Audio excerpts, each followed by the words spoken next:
Gusto mo ba lagi kang tatawagan ng inyong mahal o kahit nasa malayo man kayo sa isa't isa, ikaw pa rin ang nasa isip niya palagi at mababalisa siya sa kakaisip sa iyo?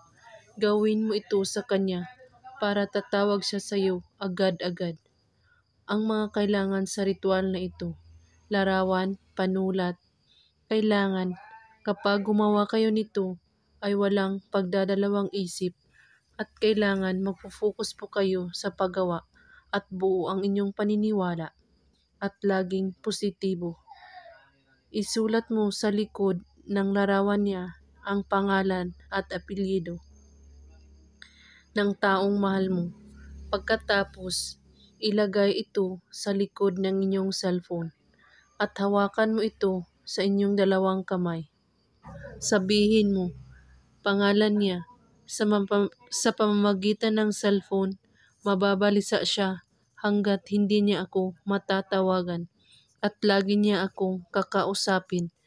Hindi ako maalis sa kanyang isipan. Tatawagan niya ako lagi.